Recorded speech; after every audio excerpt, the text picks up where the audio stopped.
Welcome, everybody, to Mud Flood Was Armageddon. The Mud Flood was the Armageddon. Don't let them tell you anything else unless they are willing to talk about it, debate it in a fair, honest, non-violent, God-pleasing way. This episode could be long. It's based on a phone call I had this morning with RJ that I did record. It's simply an easier way for us to talk in like a Zoom call.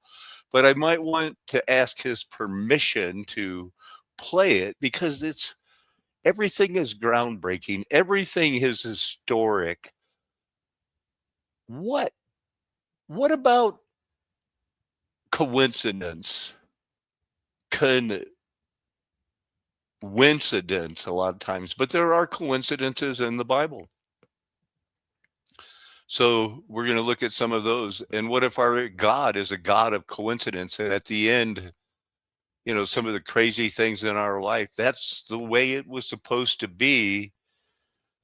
It We're going to run into some coincidences. I have to show the thing and do the, like, look, here's the disclaimer. I'm not going to be stepping on anybody's right to, to make the money. Look at here. I looked up this thing. I asked, is society's consensus teaching women should be in better? They're better than men. Well, they got plenty of images that seem to, question that. Women are better than men. Well, that's just putting it right there. 5 proven reasons women are better writers than men. It's the world we live in. The hand that rocked the cradle gets no blame. Better multitaskers, better at investing. There's nothing. They're better leaders. But the computer is sure that no, it only women wants to be equal. I asked them, how come some women compare their suffering to genocide?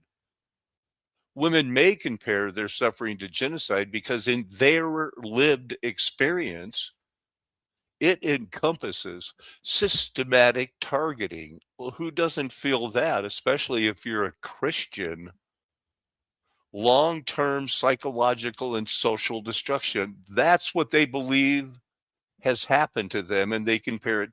Women compare what happened to the Native Americans, the Hispanics, the blacks, the genocide in all around the Middle Ages, World War II, everywhere on Earth. They compare it, the reproductive violence, and they consider it that way to an erasure from historical memory.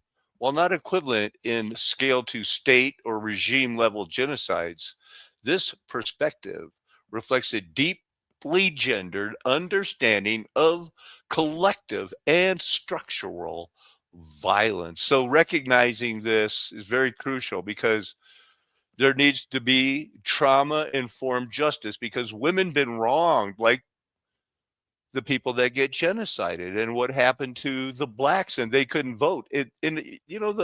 Where's the black pro women voters? The pro women voters back in the 19 teens, they didn't care about black voters.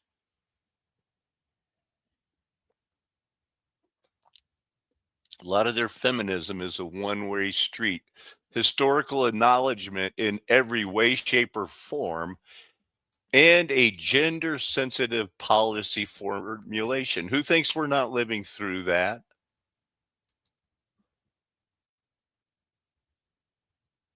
Compound trauma, long-term consequences. They feel bad about it. Systematic, targeted.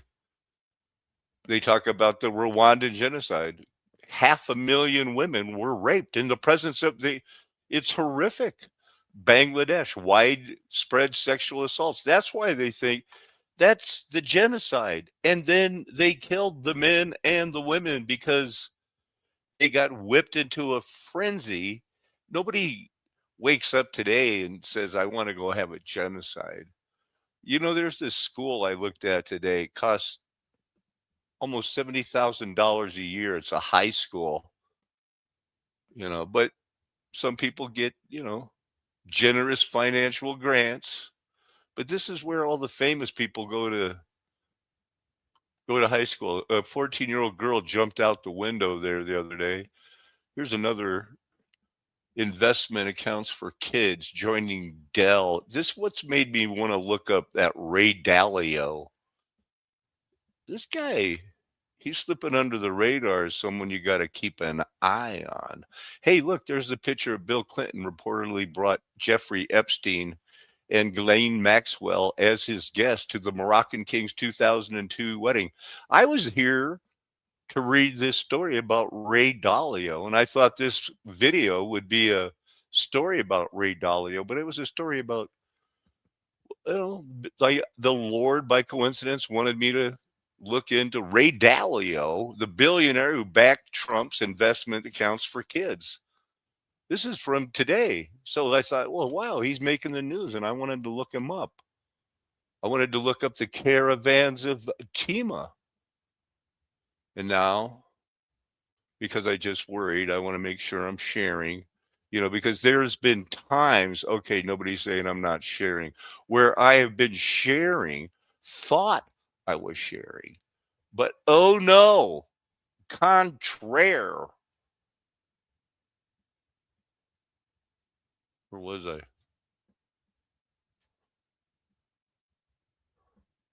don't want to start over, but I will, because we got these things here.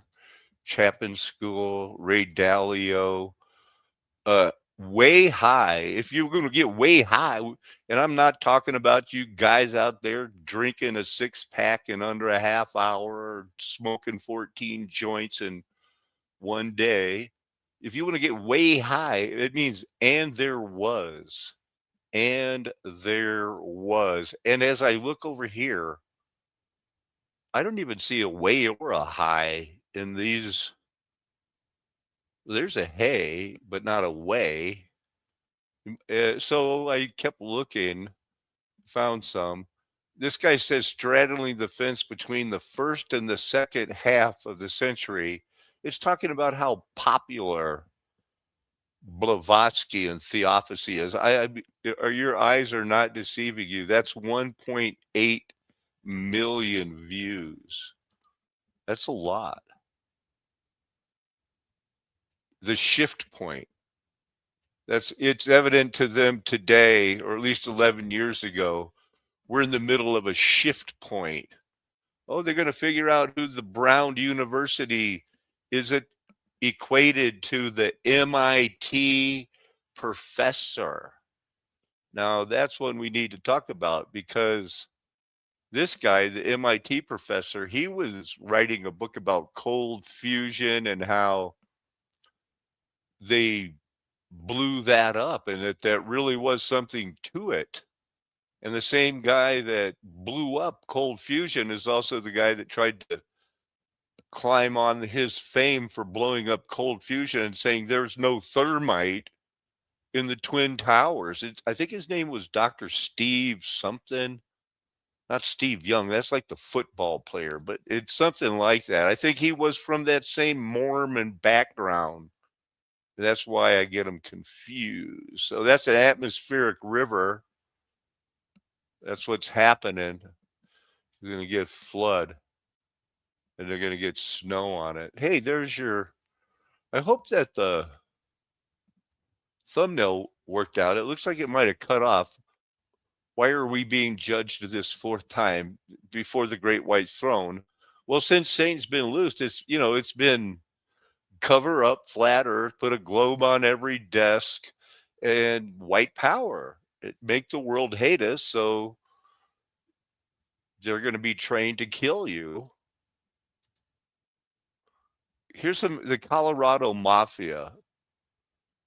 They had informants. They knew everybody down to the dice and card cheat mob.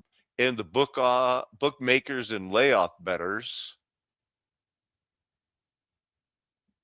everybody was in on it. It was white power until they had to stop it in the 70s.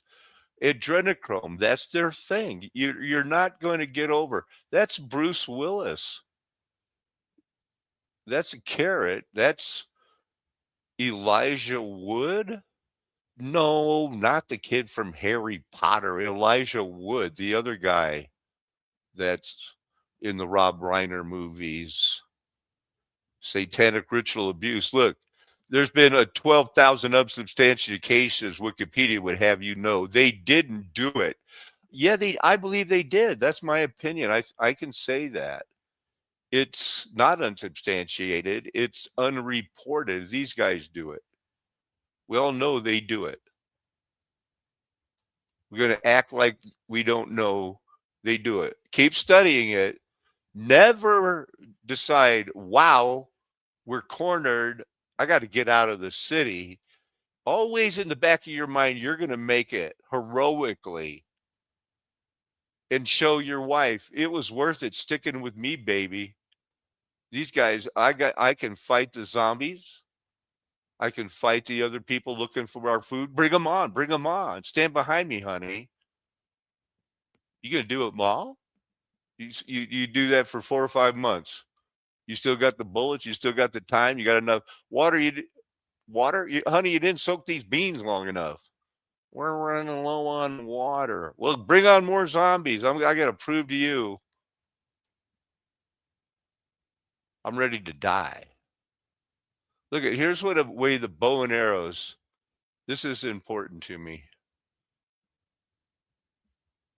A record of how boys and men trained to use bows with high draw weights survived from the reign of that King Henry VII, who said, Hugh Latimer, quote from him, my bowman yeoman father taught me how to draw, how to lay my body in the bow, not to draw with strength of arms as divers other nations do. I had my bows brought me according to my age and strength. As I increased in them, so my bows were made bigger and bigger. For men shall never shoot well unless they be brought up to it. It is one of those things. Bending the bow is not the same as drawing a bow. The bow and arrows they found when they raised the ship, the Mary Rose, what they call the draw rate, what kind of muscles you need,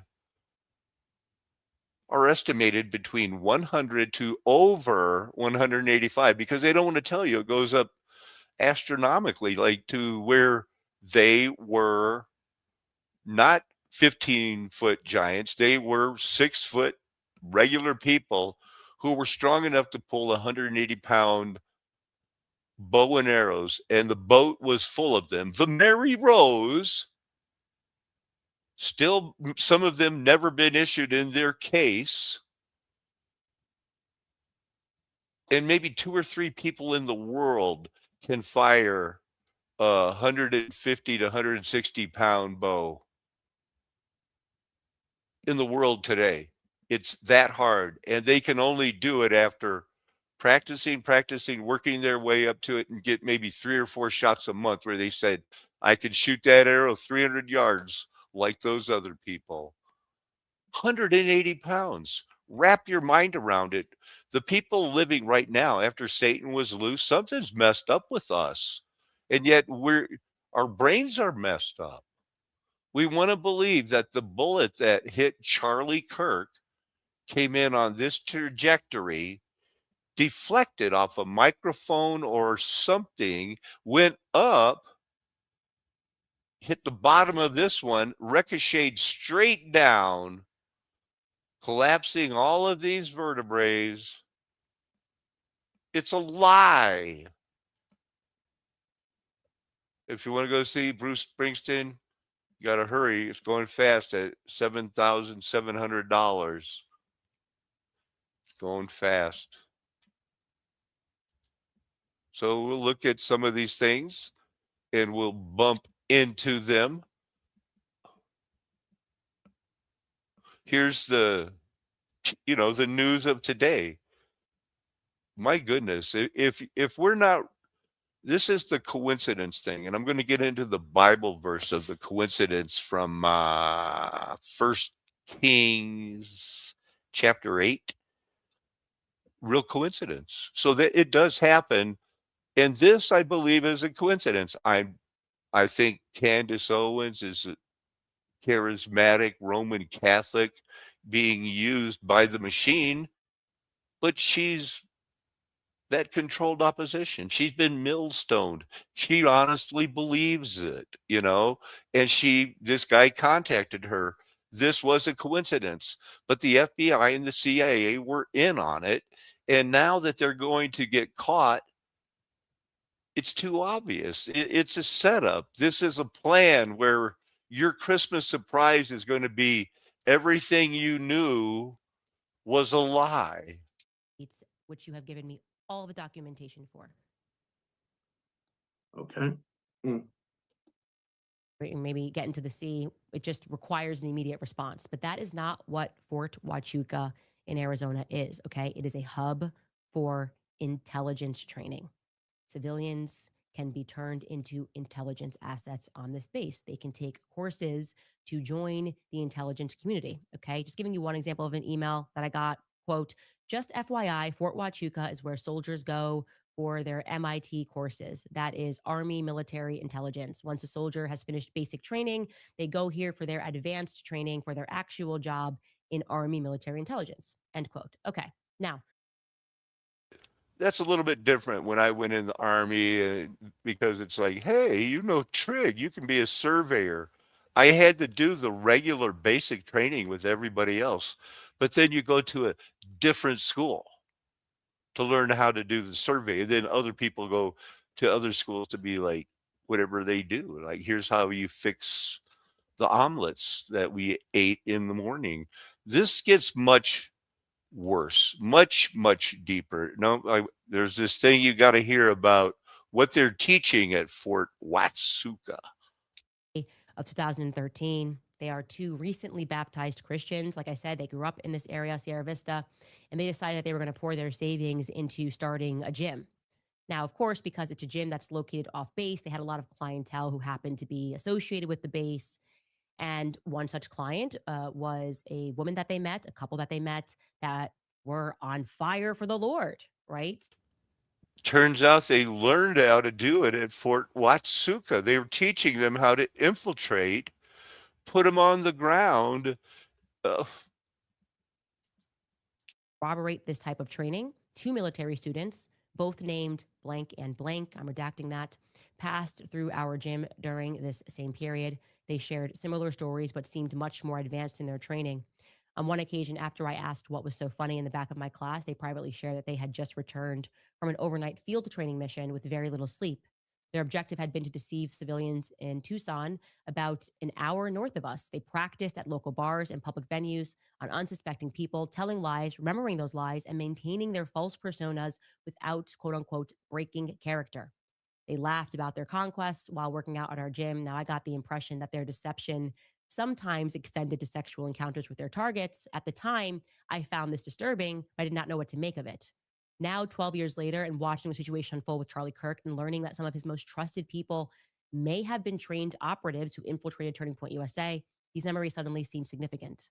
You mentioned previously that there was a strange military background connection among some of the people involved. I am now wondering if instructors like Bruce Bevins trained some of these individuals before they infiltrated Christian organizations like Turning Point USA. End quote. Wow. Man. What are you going to do to this guy?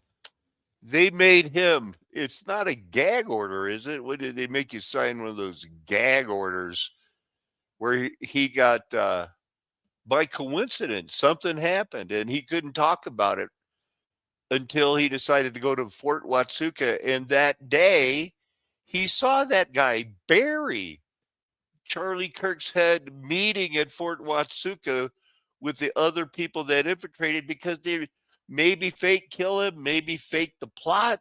Something weird.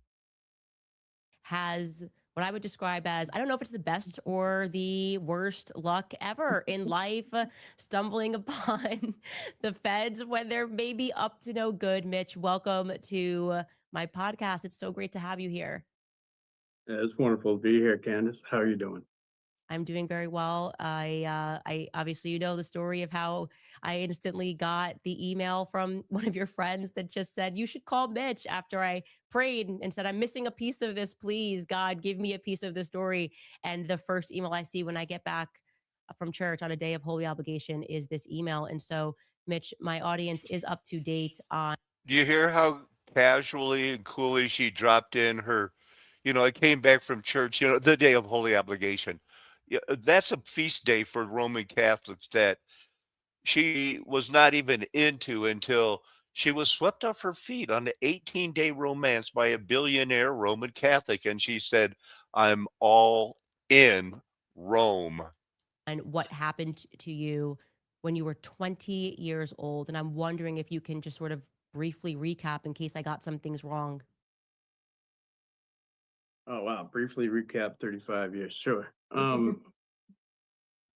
Yeah, we were part of a mission going down to the border with JTF 6, assigned from 10th Mountain. Um, Previously there had been a Marine Corps unit there.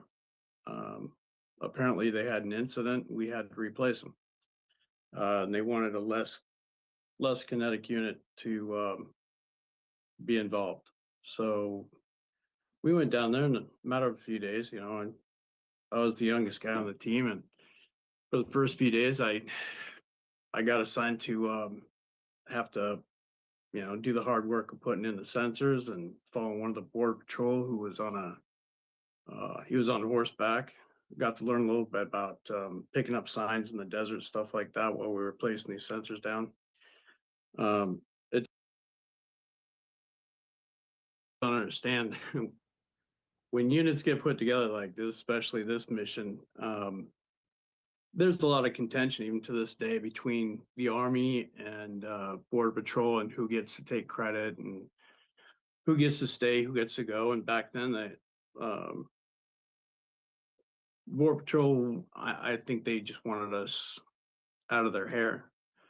Um, so they were having some sort of a big meeting, and it was a big do not disturb meeting. And I got assigned to the skeleton crew to sit back on the SMS, the receiver. Um, and I was looking at the data while the skeleton crew of the Border Patrol was left there with me as well. And he was giving me a bad time about the Army equipment and how they were being sent out I feel that he was getting to the point so much faster before. with the Border Patrol. Was actually posed with a photo that was found on the Mexican side after the tunnel apparently had been built, um, along with other Mexican military and U.S. military. Mm. So there had been some collaboration. Prior to us getting there, there had been a lot of suspicion that uh, Well, it got deep pretty quick, didn't it? um, yeah, thank God. He knew what to do. Um, Took me back to base, and they thought it was, something I did to give away my identity. So I was on base for. Uh, it was the next day that I got brought into a briefing, and by that time, the photos from the Mexican side had made their way to the American side, and they were able to put together how my information got fed to the other side. As far as cartels and stuff like that, you know, it's just plain corruption at this point. It's and it's thick. And yeah, they have followed me. There's been I've had people come through my windows. Um, and it's not like I know these are it's like fantastical stories. We got the court documents. We got the Mm, court cases. mhm. You've sent them And to it's not me. just that we have those. It's that uh, the work that was done to even try to bury those afterward um, is pretty substantial. And yeah, I've got 20 years of this, and you'd think, one would think that somebody in the federal government would care, um, or in any part of our government would care. Yeah, this is sensational news. It's coming out now right before Christmas because this is when they do it. Uh, it blindsided them with a bunch of layoffs that are coming, probably in the hundreds of thousands, at least the tens of thousands.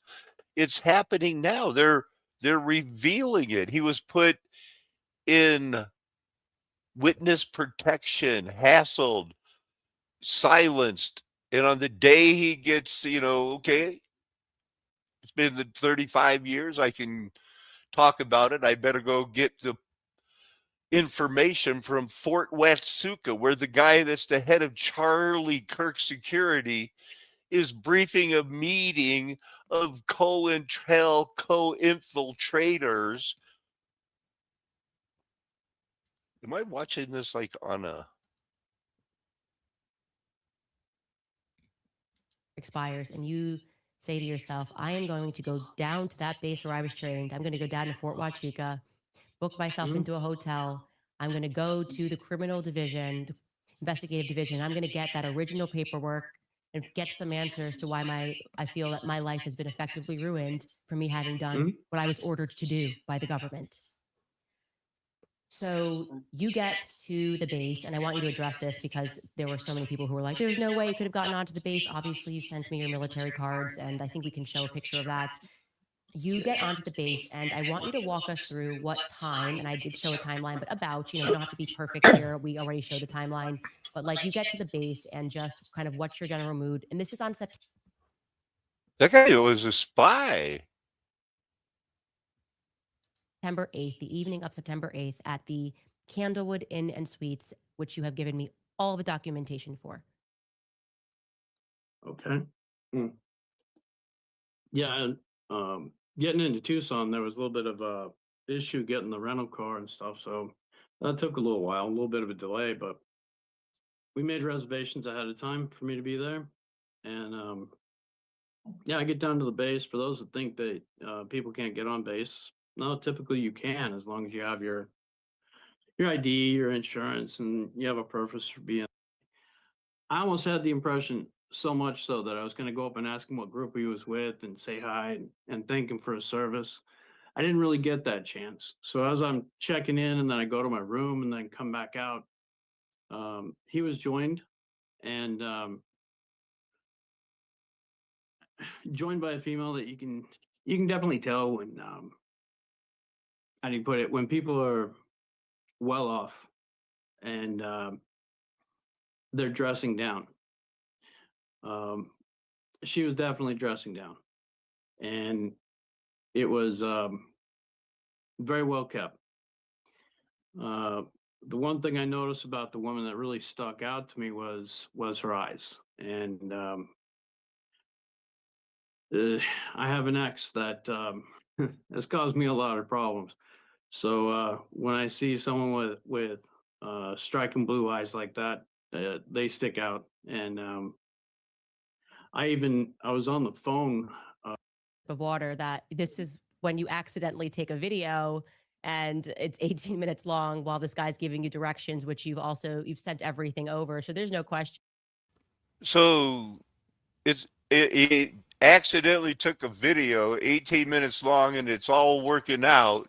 But I'm convinced there are real coincidences somewhere. I'm going to show you one, at least one in the Bible And you uh, were here and everything about that Elijah.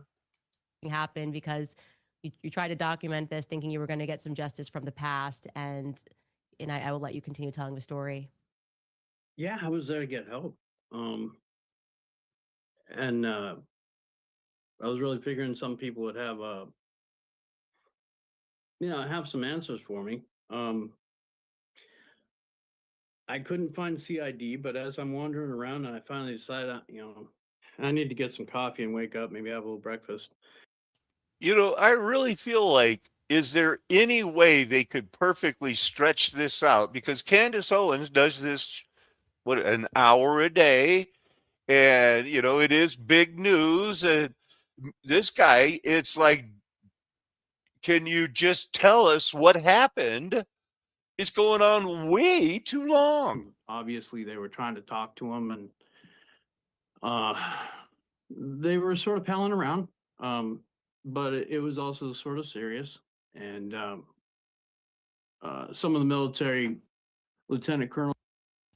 How hard is it to go? And then I saw that guy Barry come out of the meeting, and he's the guy that's with Charlie Kirk and the extenuating. This takes 5 minutes, and yet so it makes me feel more fishy. Is everything fishy? And I gave that to you. You did. We'll see what that says. But yeah, they were looking for any excuse to try and hold me up for like 24 hours. And that 24-hour number kept getting repeated by them. And then eventually they didn't have anything to hold me. I wasn't a harm to myself or others. I wasn't there to, spy on anybody. I really just wanted to get records and get out of that desert. Um, as reminiscent as it was, the place creeps me out a little bit. So, yeah, once they said you have to stay off base for 24 hours, I was. Brian Harpole. Maybe he's got a brother in the military. Who knows, right? Maybe he does have a doppelganger. He's got a twin brother. Who knows? And I want to be clear. I can confirm on this podcast live every step of your story in terms of where you went, what time you were there, that there was this big meeting that happened. I confirmed the location with other people that are on Fort Huachuca currently. I can confirm everything with metadata. I obviously can't confirm that you saw who you say you saw. If you had to put it at a percentage that you saw Brian Harpole, what percentage would you put it at? 95. 95%. Okay. 95 to 99. I mean, when I saw him, on the interview with his face in jail. So this is the news. It's going to come out. In the meantime, there's this going on too. It's the mud flood was Armageddon. This is also computers bringing it out. 10 million subscribers. This was 6 years ago, but we talked about one these monasteries yesterday. This is another one on a nearby island. Turkey claims it, but check it out. It's crazy, man. The edge of a cliff 1,200 meters above sea level in Trabzon, Turkey. The Greek Orthodox monastery opened its doors in the late 4th century, and now, after a 4-year-long restoration period, the doors of the first section are once again open to visitors. It's my second time in Turkey, and last time I missed out on this monastery. And luckily, I happen to be here today on the opening day, so I'm pretty excited about it. It looks amazing. So included that's like a coincidence. Several chapels, a library, and a sacred spring. But large sections were destroyed in rockfalls and earthquakes. As part of the restoration process, 4,000 tons of rock and rubble has been cleared away. For Greece is a big event because this church, this monastery for the Greeks. So we came Again with the faces cut off of a lot. What's going on here? Why would that be necessary? here in order to see. I think they have done a very good job here, a very good work here, because the monastery was very bad the previous years. The government is funding the project as part of its efforts to preserve cultural and That religious background noise. The monastery is. Here's another look at it. Cleared and hundreds of tons of stone were removed. Restoration work began on the interior along with improvements to the footpath leading up to the monastery, and continued until it was reopened to visitors in 2021. Its unique features and history helped it enter UNESCO's tentative list for designation as a World Heritage Site in 2000. In Turkey, especially in this place, we have so many different ethnic groups, religions living peacefully in one place. Having a world where we have a lot of conflicts and where religion is one part of this source, this is a great place to watch to and get an example of it.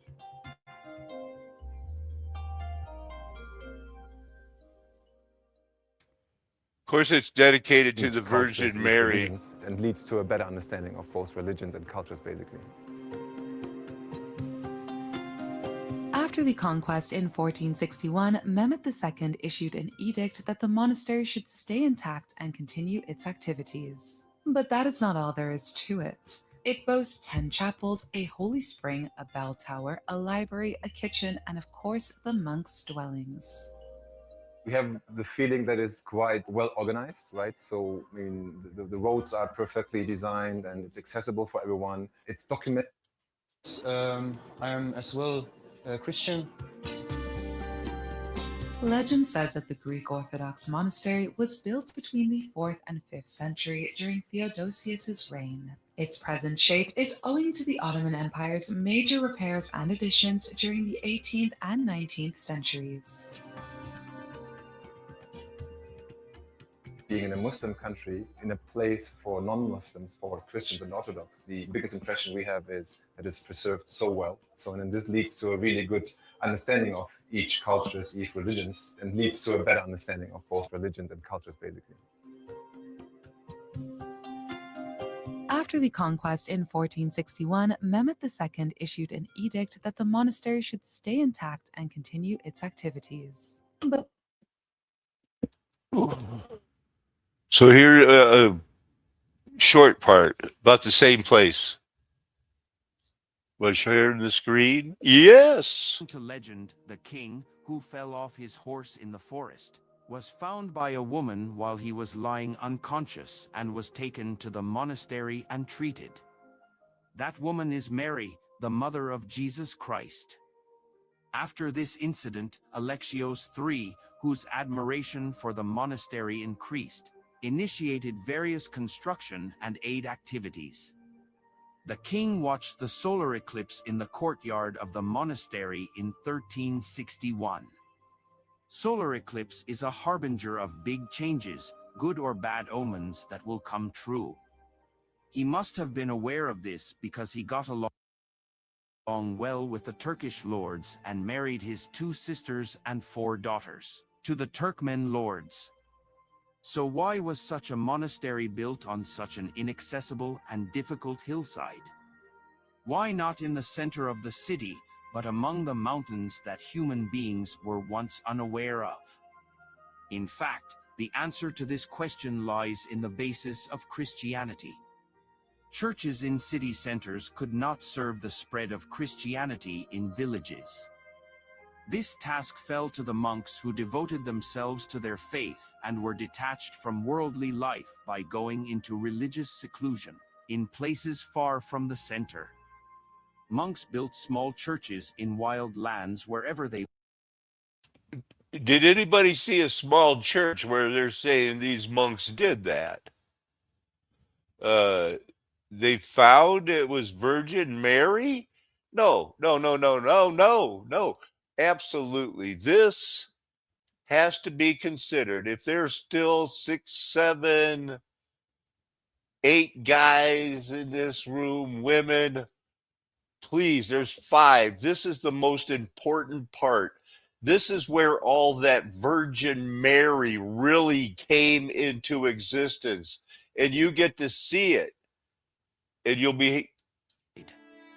According to the legend that has been passed down for generations, 2 Christian monks who did not know each other and lived in distant lands saw Mary, the mother of Jesus, in their dreams at the same time. The icon, that is, the picture in which Mary holds the baby Jesus in her arms in her dreams, is where the Sumala monastery is today. Thereupon, the monks who came to the monastery by sea unaware of each other, met there, told each other about the dream they had, and were greatly surprised. This had to be a miracle from God. The picture of Mary holding Jesus in her arms is of great importance for Christianity. Because the person believed to have made this depiction is Saint Luke, who is known to have written one of the 4 chapters of the Bible. And when the monks go to the cave they saw in their dreams, they soon find the picture. In fact, they are not the first to find it. Local people encountered painting much earlier. When the local people find this picture made on a board, they first try to tear it apart, but they cannot. This time they try to burn it, but the fire does not work. Water won't take. All right, the Greek Orthodox religion is claiming this is the foundation of modern Christianity. When there was Armageddon in our world, these weeds came out selling this baloney.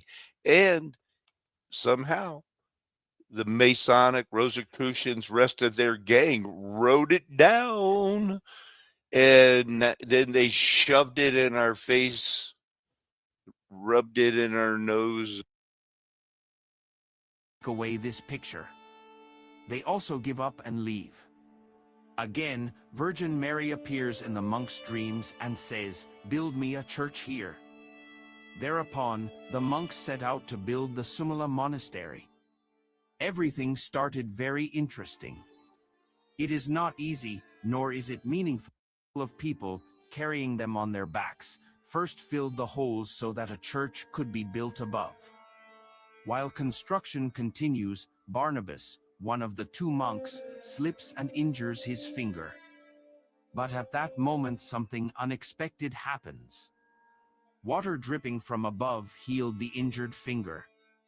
Maybe this water is sacred and a holy spring will be built there. The belief that the water around the monastery is sacred is also accepted by Muslims. Okay, well, now it's getting ridiculous.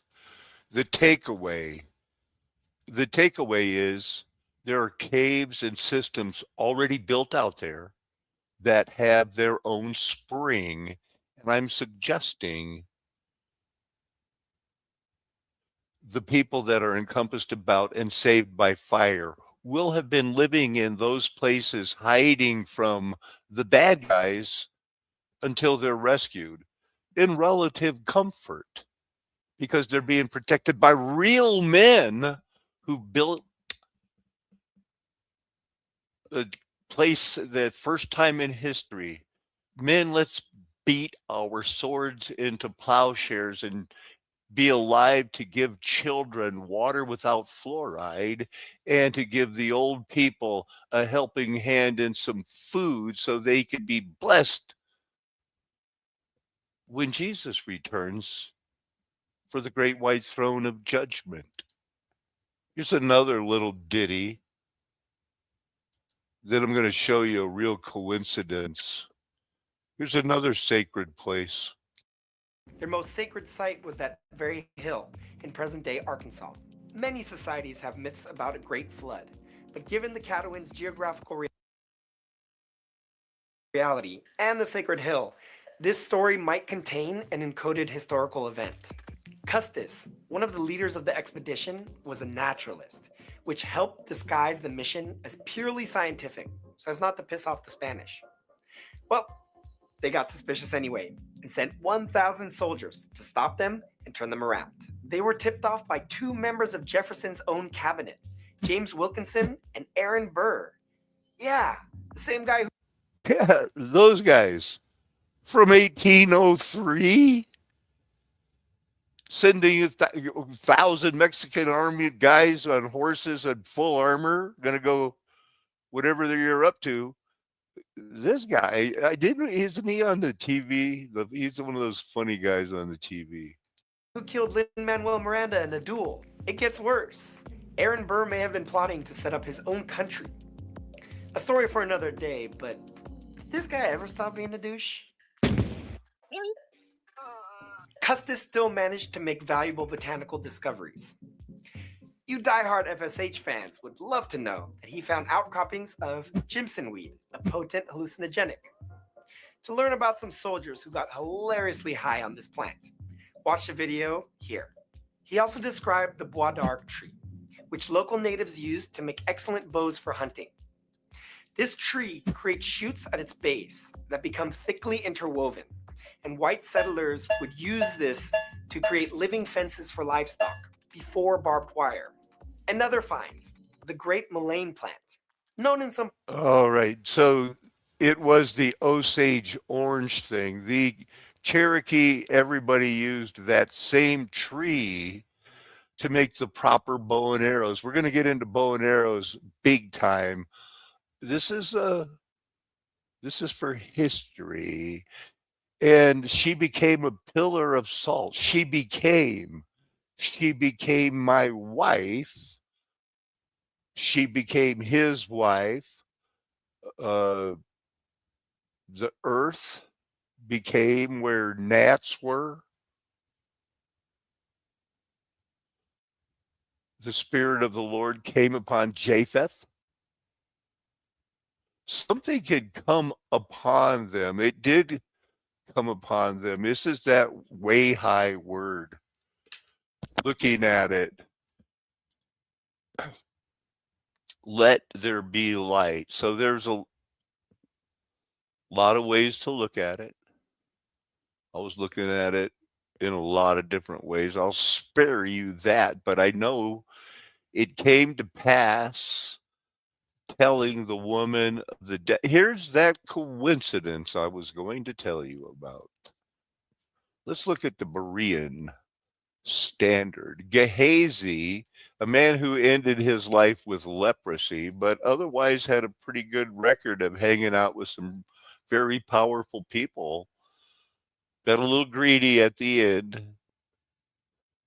And Gehazi was telling the king how Elisha had brought the dead back to life. Just then, the woman whose son Elijah had revived came to appeal to the king for her house and her land. So Gehazi said, my lord, the king, this is the woman. This is the son Elisha stored to life. Is it? Does the English Standard say, "Behold, my lord"? I thought that was one. You need a little more detail there. I don't blame you. Okay, so here's the whole thing. Elisha told the woman whose son had been restored to life, "Arise, you and your household, go and live as a foreigner wherever you can." There was this 7-year period of famine. That's why she was going back like, hey, remember when we were all sent away by Elisha? We were told to come get in line and, make our appeal. Wow. How about that? That's a real coincidence. So the women proceeded as the man of God had instructed. Good thing. Women returned after 7 years and said, hey, I got to go see the king and get in line. And now the king had been speaking to Gehazi, the servant of the man of God, saying, please relate to me all the great things Elisha had done. There you go. Coincidences are possible. Hey, there was this other thing I looked at in that the caravans of Tema when I was going for that. He like when Lot's wife, do we know her name? Looked back. I'm looking up that word. Looked back, and I saw caravans of Tema. I must have searched it. I know I do it. Hey, look, behold. Hey, look over there. Saul looked. Here's the Bible verse I was looking at. She became a pillar of salt. No doubt. It means salt. Look at me. Me la. 14 out of 28. Seriously, this is when you talk about a strong root word and we can relate to prefixes and suffixes, I know you can. Some of you have even diagrammed sentences. It's salt, man. And of course, humans can turn to salt. Salt is a mineral, and we live off the salt of the earth. Maybe she wasn't all bad. She had a longing. She looked back longingly, would appear. She became salt. It's like looking back. She became Watahai. It doesn't that remind you of that other one, way high? That's what I was hoping that because that word is so close here. I don't know if there is a trick in the Hebrew because I'm not an expert in the Hebrew. Feel I'm done okay. I'm ready to learn, keep learning. Was without form, let there be light. That's the root. This is going to happen by coincidence. It's going to seem like a coincidence. Then it happened, but it was God doing it. Became the beginning of his kingdom.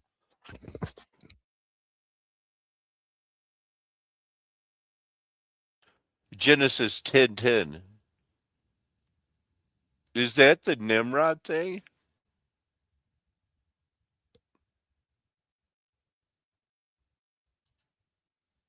Won't take long to find out. Nimrod. Yeah. So he had a kingdom. He was just a regular guy that had a kingdom.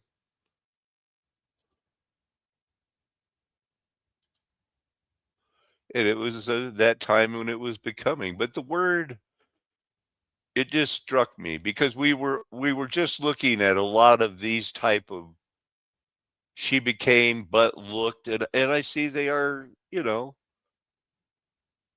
behold, consider, look down, she looked down, the whole behold, consider, she looked back, she was considering, oh, my daughters were going to get married, we were going to have a big party, and then those guys wanted to rape the angels. Things got weird, right? Oh, what would that wedding have been like? She's salt. Real salt. Real salt. I'm trying to experiment with my voice and see, do I like that one? I don't know how long they can, be like going, he had not observed misfortune, or you will see the distress and think there's a difference. I don't know. But it's a short verse. She became pillar. We didn't look at that. That's got the 333 thing. This said, how many times were you used? 3 out of 12 becoming a pillar of salt. Uh, Way to go, Samson. You, Jonathan. Oh, this is Samuel and David. Uh, it was a garrison. Wait, pillar. The strong armed descendants of Lot. They were kind of a genetic mystery. The whole pillar thing. What is it? What do we got going here? The pillar of salt, Philistine garrison, garrison, garrison. Stop it. Oh my goodness. Now it's the only deputy was in the land. The king of Bashan's garrison, and he was the only one who, oh, this, like the Bible isn't long, hard, and complicated enough. Apparently, the caravans of Tema, there is a land of Tema. They claim they don't know, I guess. Place mentioned in the Bible where Ishmael's sons ended up. Maybe some, I don't know. Lot's incestuous offspring, weren't they Moabites and Ammonites? So this whole Muslim thing, that's a joke. There's no such thing. That's a made up thing to play off that, Jerusalem should be there and people fight about it. Bible mentions it several times. I didn't know really it mentioned it that many times. Isaiah, Jeremiah, Obadiah, Amos, and Genesis 36. That's a vague. Outside the Bible, that this same land is mentioned as a place where friendly people give away water. And when it was finally, you know, this Jewish committee, when this guy and his friends decided to rebuild the temple because God had showed him that Jesus was the true God and creator of the universe, and that's where you worship the real God. So Cyrus and Artaxerxes, they all built the thing and sent him there. They didn't need this guy to run this place anymore. So it's not like he got fired. They just didn't need him there anymore in this place. So there is this place. It's in 11 languages where they talk about Carmina, the land of Tima, mentioned in the Bible, early Bronze Age. They're faking it. But these guys, and the king of Babylon, they said, build the doggone, rebuild the temple. We'll pay for it because we want the people to understand, for crying out loud. The one guy was turned into the mind of a beast for 7 years. He got the point when it was like revealed to him. I am telling you, this is the guy. I should have believed him after the lions didn't eat him. That's a good one. And then it was, Artaxerxes too, because he was the Persian king. They had the Babylonians and the Persians and the Medes, and all their laws agreed. Go worship in Jerusalem, for crying out loud. And on your way there, you can go to Tima. And that's where they had the free water. I think I got a video about that coming up. If not, they're there. Hey, look.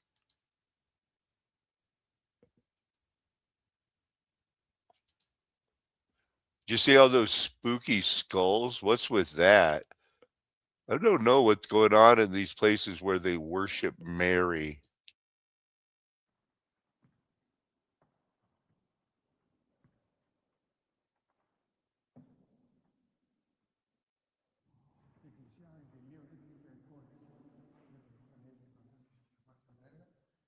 Pretty nice. That's big. They built that on the mountain because they found a painting. χώρο που εμείς εδώ στο Άγιο Όρος τον έχουμε ιδιαίτερη ευλάβεια και το λέμε και φιλοσοφική σχολή. Okay, now what is this? How they get the people in there and they try to trick them into, okay, now you pull down your pants. That's what these guys are about. Ο Χρήστο τώρα θα δεις και κάτι που δεν το έχουμε συνηθίσει εσείς στον κόσμο έξω.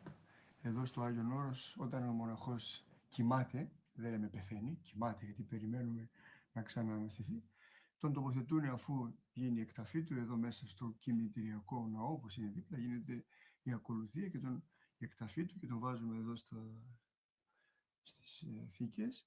Βλέπεις εδώ πέρα υπάρχουν τώρα πολλά κρανία μοναχών, τα οποία άλλα είναι του ηγουμένου, άλλο είναι μοναχού. Man, I've heard it taking the mark on your forehead, but I thought it was supposed to be or maybe this ain't it. This is just a way that the weeds infected everything. Byzantine time. That's why the shadows don't work. I guess there's 6 hours.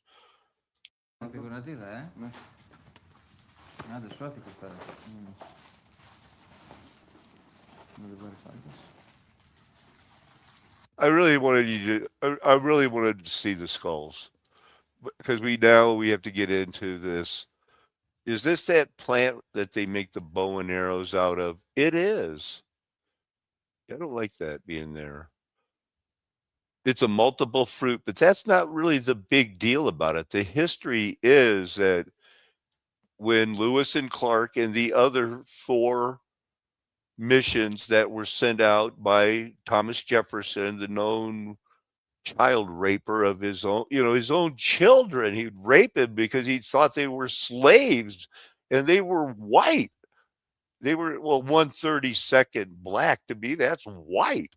But it's rape. It's wrong from Jump Street. But anyway, it was for the bow and arrows here on these things. And it was a phenomenon. The Cherokee used it. These guys used it. It was a great wealth. They could control those trees. It wasn't the yummy. I don't even know if the fruit is yummy, but I couldn't believe it. It was just another thing of where certain woods are better. It only grew in this area, but it was used all over the place. Huh.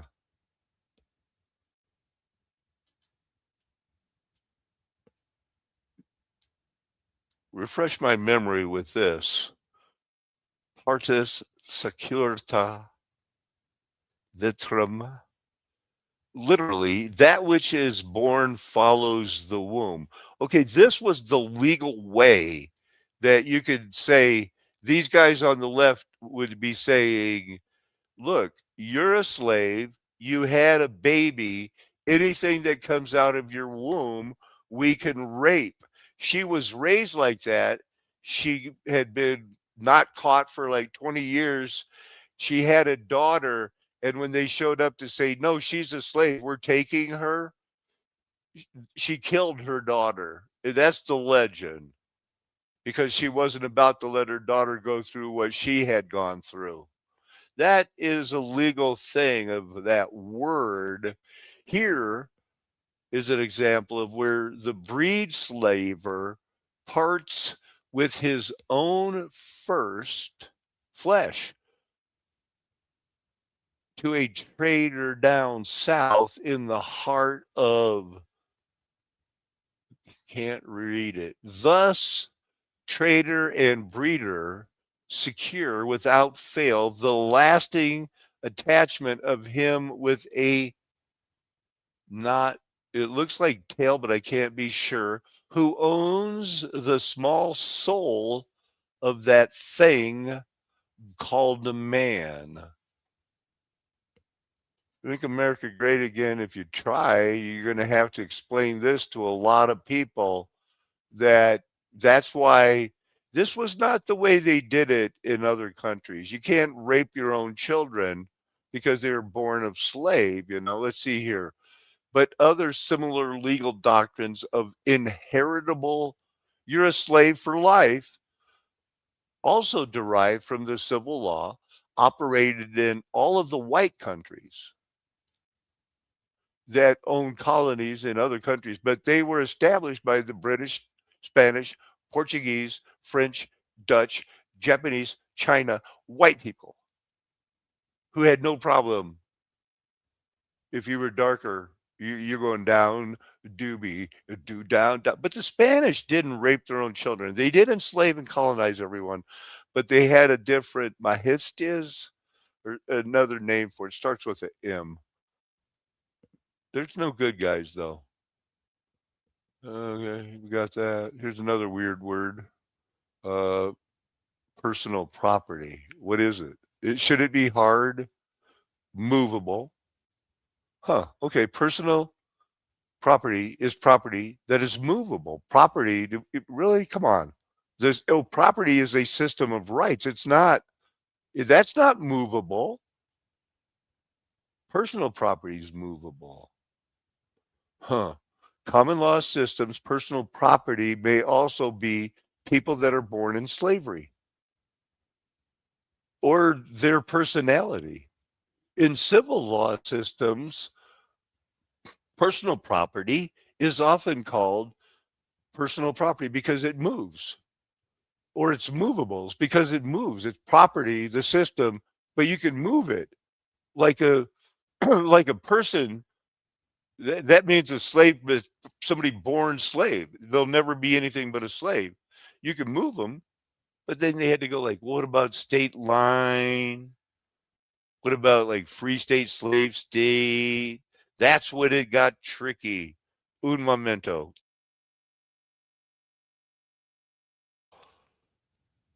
Personal property. I did. There's intangibles. You got to watch out for those. There's tangibles. Are we in?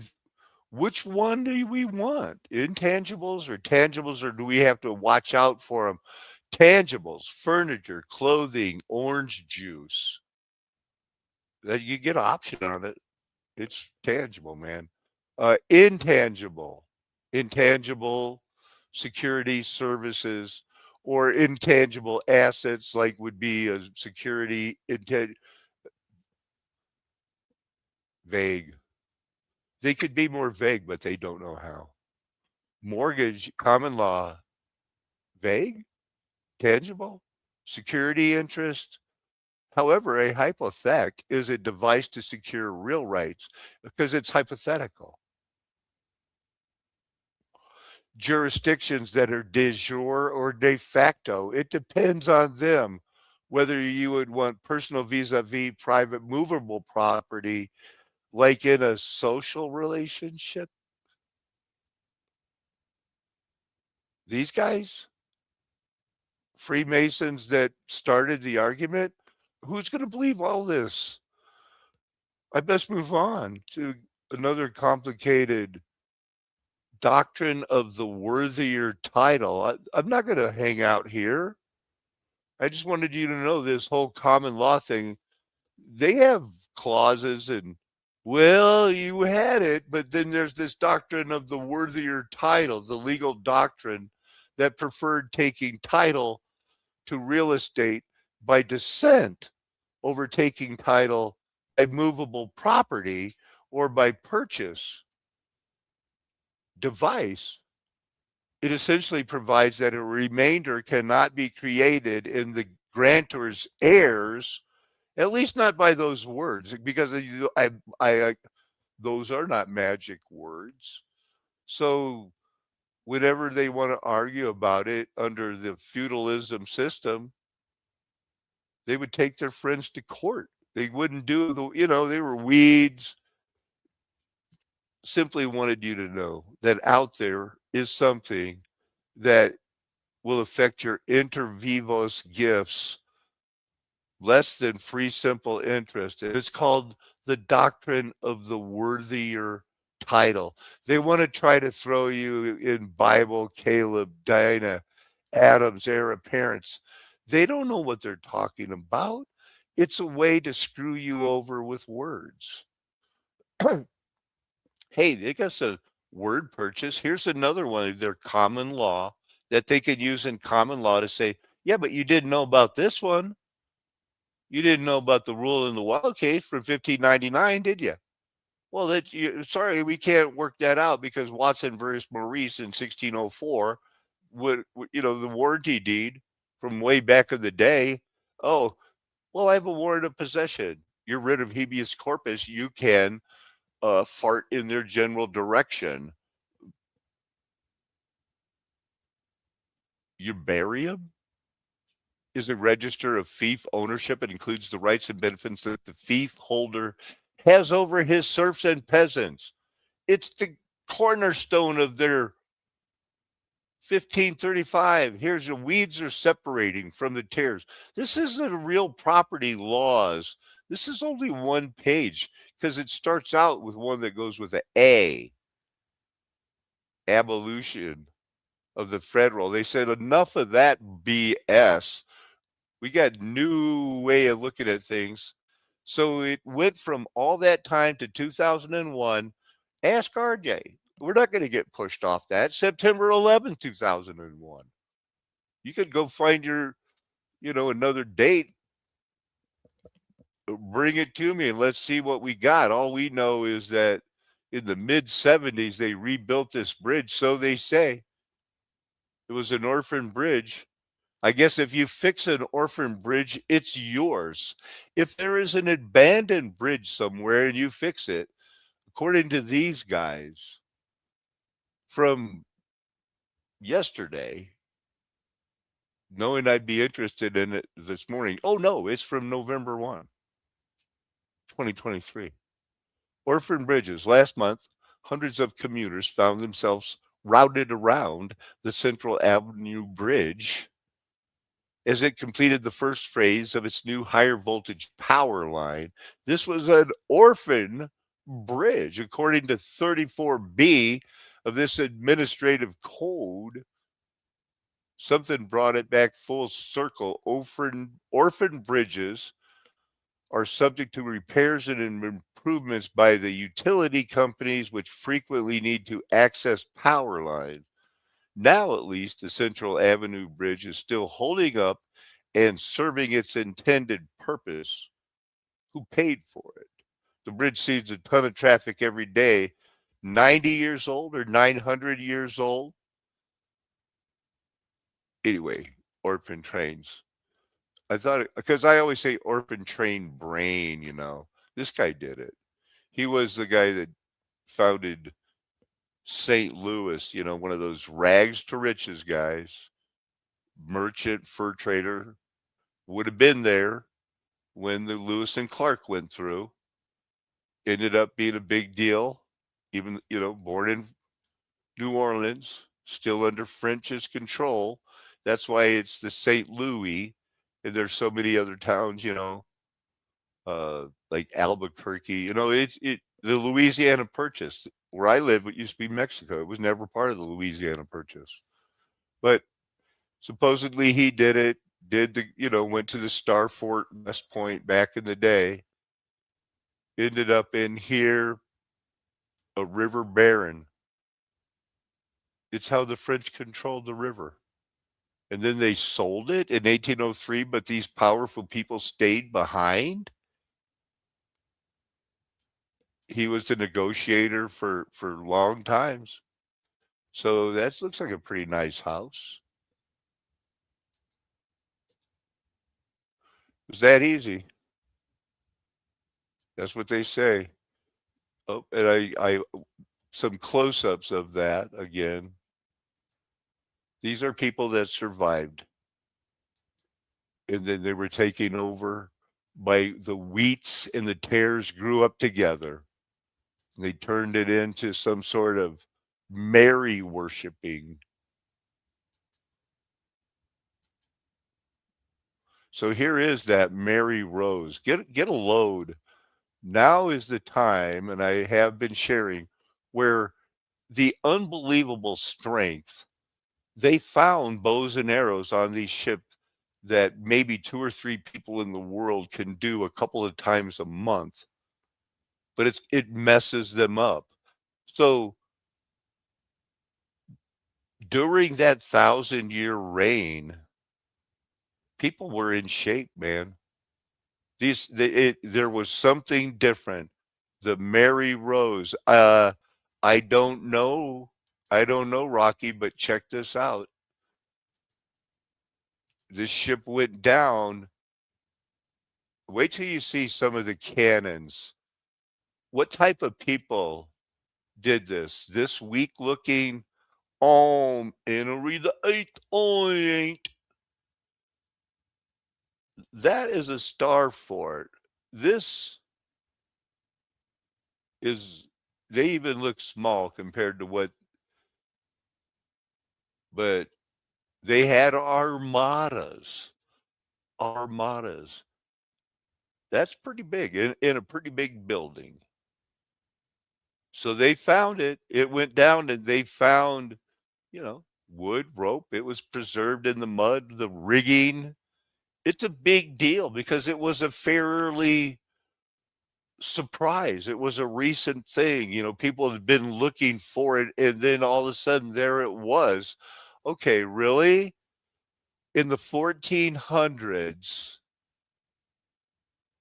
they were doing this and shooting it up from wooden boats with people that could do bow and arrow strength that would take, a, honestly, I cannot conceive it. I have been like one of those guys that has been into exercise and stuff most of my life.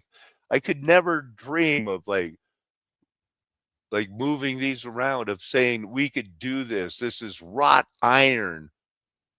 And these are the reproductions of what are on board. They probably don't want you to see how fancy the real ones are.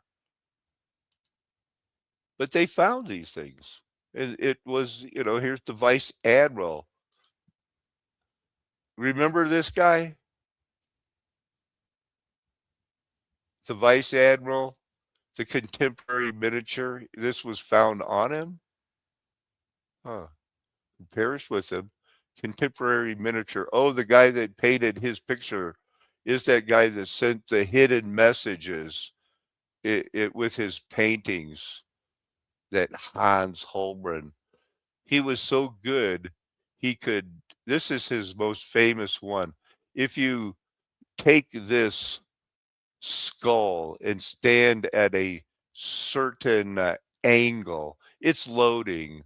I know it's frustrating because it should load easier. Let's see if I can, if it opens in a new tab any faster. Must be too big. I'm not going to dwell on it. But this is a skull if you stand at a certain angle. This looks like the guy who painted it. Everything's mysterious on here. It has all of the finest things before, right around the time of Leonardo da Vinci, those guys. And it's just a very important guy to find, on the Mary Rose. It confirms a lot of different things.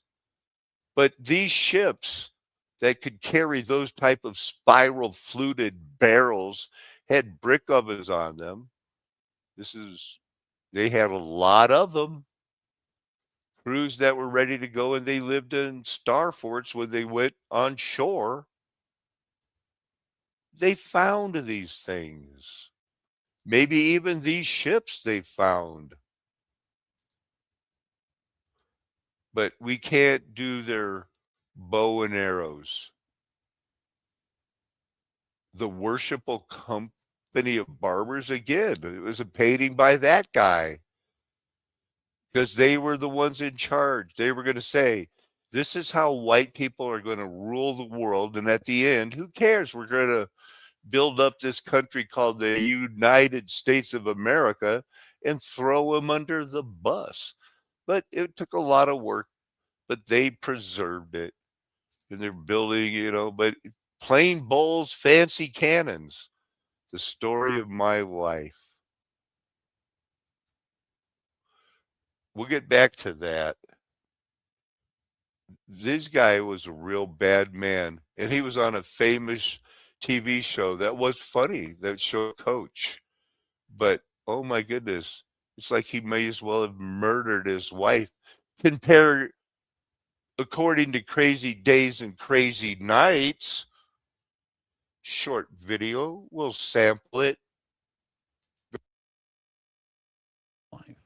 Which ended in mysterious tragedy back in December of 1997. The scene is Winchell's Donut House, South Pasadena. The Hollywood freeway would soon be clogged with rush hour traffic.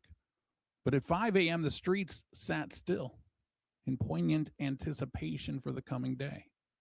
Nance, drunk, already drunk, maybe still drinking, found his way into the Winchell's parking lot and soon thereafter mouthed off at a group loitering outside.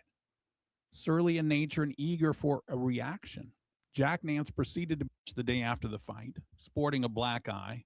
He then retired to his modest apartment that evening and died of a subdural hematoma caused by the blow to his head. The coroner ruled a verdict of homicide due to blunt force trauma, and Nance was 53 years old. A man dedicated to his craft, Jack Nance caught the eye of David Lynch in 1972 when Lynch was embarking on Eraserhead. The pair had an electrifying connection, leading to Nance's enviable talent for channeling unusual characters. And David Lynch describes Jack as having a dry, self-deprecating sense of humor. Self-destruction was only beginning. During shooting for Lynch's Blue Velvet in 1986, Jack told newly sober co-star Dennis Hopper that he was going to jump out of his hotel window if Hopper didn't help him. Hopper responded by putting Nance on a plane to LA, plying him with liquor, and once there, he checked Nance into a rehab. Nance also found love again. It was in rehab where Jack first met Kelly Van Dyke, who had been battling addiction problems of her own and trying to shed unsavory connections to the adult industry. Jack was convinced he could help keep her clean, and the couple married in 1991. It wasn't long, however, before Kelly slipped back into old habits. Jack told her that he couldn't go on watching her destroy herself and that he wanted out of the relationship. She told him that she was going to unalive herself if he hung up on her, and moments later, a power surge due to a terrific storm took out the line, and the phone went dead. And Kelly Van Dyke was found having unalived herself, and through the following years, Jack resumed drinking heavily, lived in a hotel before being thrown out for firing a gun at the TV, and starred in a number of unmemorable films. Well, in 2018, February 12th to be exact, I had this blind item. It's from an unpublished interview in 1990. I do not believe that's Kelly Van Dyke. I think that's another actress, but the story could be true. The magazine, which is a monthly magazine, is known by all of you, fact-checked the story. They refused to publish it, though, because they didn't want to ruin the lives of the men involved, based on the recollections of a person they knew would have had her past actions called out. One of the editors also said that at some point, the woman, Kelly Van Dyke, gave consent to the sex. She couldn't. She was barely a teenager. There was no consent. And the father that the reporter and the subject were discussing was Jerry Van Dyke. And basically, Robert Mitchum is in the interview, permanent A-list, mostly movie actor, who was a longtime family friend of Jerry Van Dyke. And the subject unalived herself about a year after this interview. And the reporter asked, when did it first begin? And she said, I was about 12. My dad came in my room sometime during the night. He was drunk and told me it was time for me to grow up, and crawled into my bed and did very bad things. Was that the only time? Well, from that point forward, whenever he would get drunk, I knew he would be coming after me. I started spending to an adult star who did a film with Kelly Van Dyke. She told him that Gene Hackman was also involved. But in this particular case, I'm just talking about Robert Mitchum, because that was when the magazine interview to do to me. Well, how many times did Robert Mitchum come over? At least 5 or 6 times. One time, my dad everywhere. I hate my life and I hate living. And in 1991, like I said, apparently upset over marital problems, she unalived herself and her North Hollywood uncle, of course, Dick Van Dyke. And the National Enquirer reported that after Jerry Van Dyke's success with Coach, Kelly, who was a struggling actress, appeared in a lesbian adult film entitled The Coach's Daughter.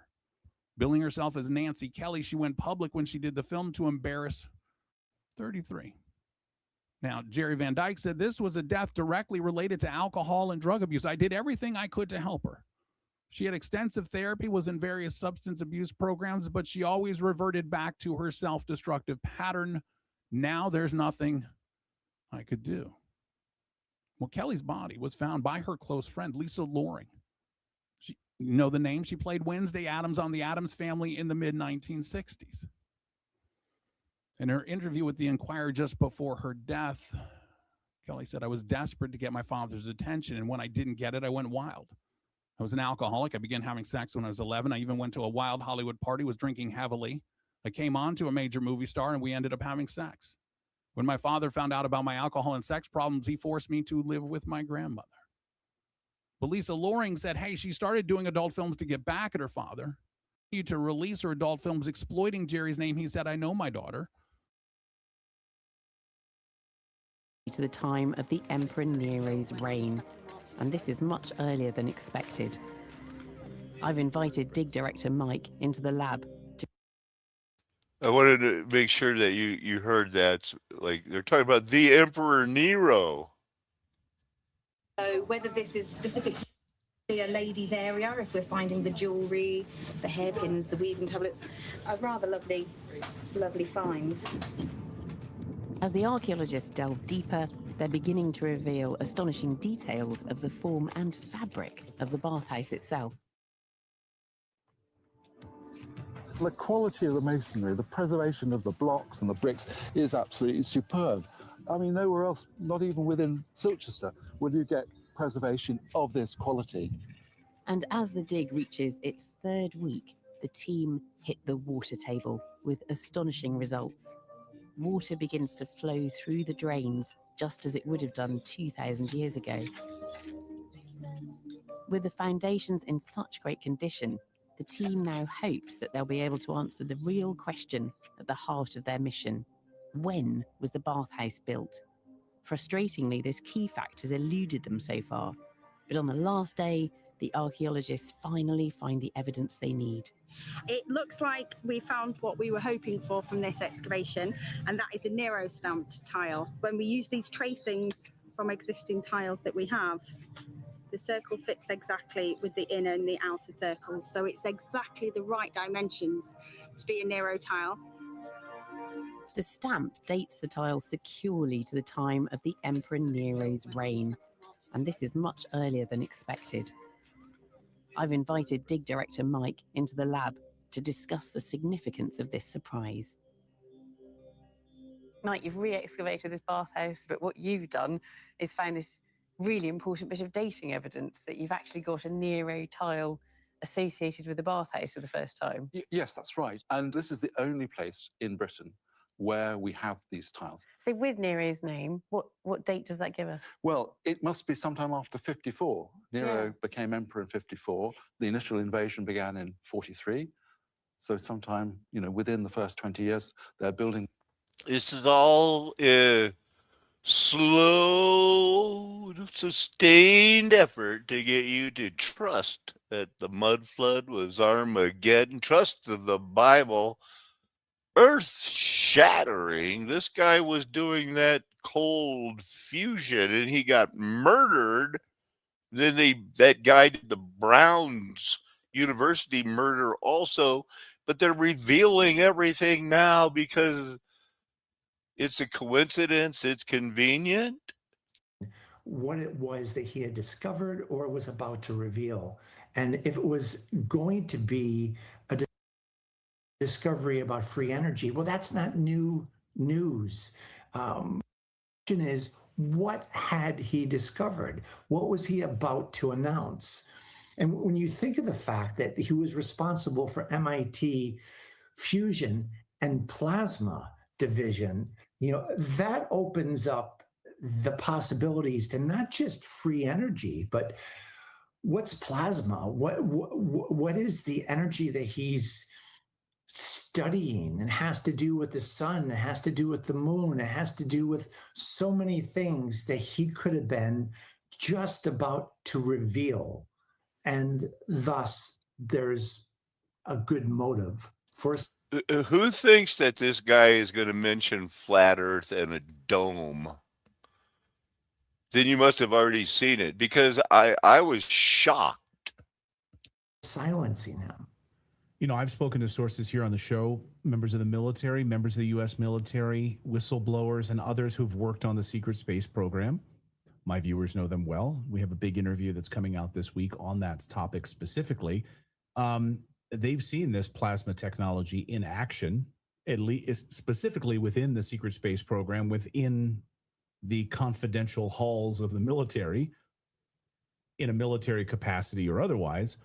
So a civilian, by all accounts, at MIT gets close to discovering or harnessing what we already know we have. And therein lies the conflict, no? Absolutely. And it reminds me in a way of CERN, where the stated objective is XYZ, but really they're doing something completely different. I don't know if you can recall back in the day, maybe 15 years ago, when there was a reporter interviewing the director of CERN. And she was enthusiastically saying, you've spent billions on this facility, yet the world has people who are starving and homeless. Wouldn't this money have been better spent doing some good to society as opposed to smashing atoms. And the gentleman continues to defend what the purpose of CERN is all about, to find out how the universe began. This goes back and forth and back and forth, and she's agitating him to no end. And finally, he just blurts out, well, what price would you put on time travel? And she said, did you just say time travel? What? And so thus, that whole interview has been scrubbed. It's gone. And you have to wonder, was Nuno really about to come forward with something to do with free energy, or was it even more abstract than that? Yeah, yeah. No, it's a great point. Maybe you could educate our audience a little bit if you can. I don't know if, from a scientific perspective, what would maybe some of like this plasma study and why this is so maybe important. Well, plasma and fusion has so many different ramifications. Nuclear energy. It has to do with, I mean, there are those who believe strongly that the moon is plasma, right? You know, the moon, you've never seen the dark side of the moon because it doesn't rotate. There are those who believe that the moon is plasma and shows a snapshot of the known and unknown continents on Earth. And it's not 248,000 miles away. The sun, which Nuno was studying, is not 93 million miles away. What if he was about to reveal that the sun and the moon are within the snow globe of our Earth that we know as the firmament? There's no telling what it was that he had discovered or was about to reveal. And if it was going to be a discovery about free, I wish I didn't take an hour and a half to get to the point of where I'm showing you that the explaining of the bewilderments is coming out now. Did you hear what the man just said unredacted? They get these views in the hundreds of thousands. And he's talking about what we've known for so long. They're doing it for a reason right now.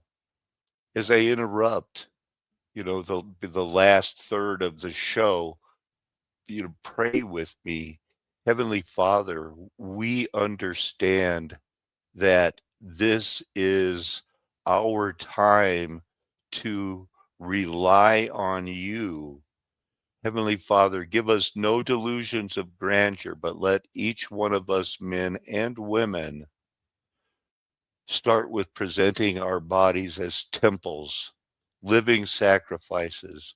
Father, let us go beyond the golden rule of treating others like we would wish to be treated and understand James chapter 4 that to know to do good and do it not is counted as sin. Father, we've come to you believing in our heart, confessing with our mouth that Jesus Christ is Lord, and pray for your blessings and steadfast love to be upon us. Amen. So we'll get back to that other thing. energy. Well, that's not new news. Those who have investigated what Tesla was really up to have known about harnessing of the ether to create free energy. And there's whole schools of thought today about how in recent times, architecture of a world that remains in front of us, we see every day as we walk and drive to work, harness this free energy, but that has been deconstructed. So by deconstruction, he means it's a reset and it's been reintroduced and reverse engineered.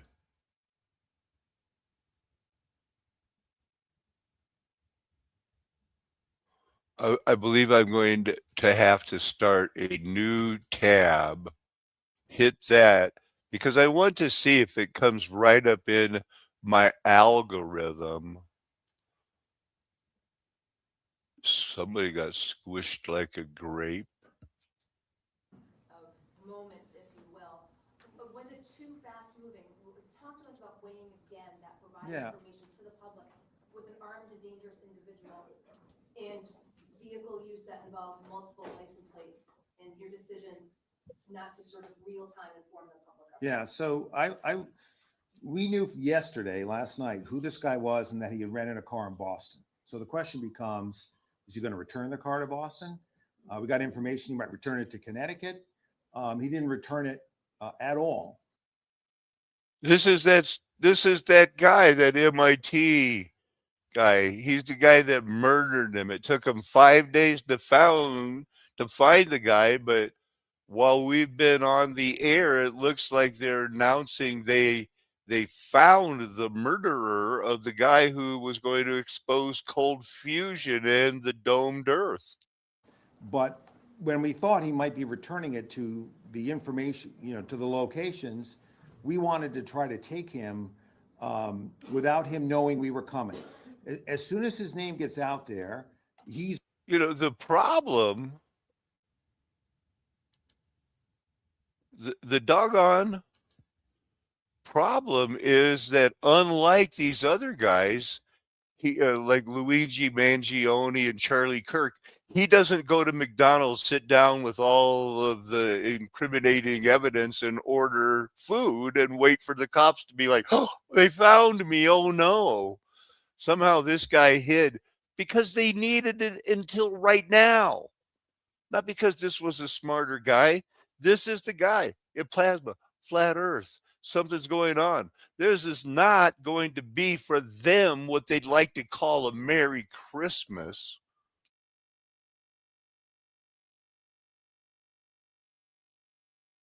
Is the firmament. There's no telling what it was that he had discovered or was about to reveal. And if it was going to be a discovery about free energy, well, that's not new news. Those who have investigated what Tesla was really up to have known about harnessing of the ether to create free energy. And there's whole schools of thought today about how in recent times, architecture of a world that remains in front of us, we see every day as we walk and drive to work, harness this free energy, but that has been deconstructed so that things like electricity providers and energy providers can profit. Right. Absolutely. I mean, it's all about profit. And again, I don't know if you heard the top of this segment that I've heard from sources today who told me that he was getting too close to a couple of energy, should I say, he was agitating some energy companies with his work. So I'm not surprised. And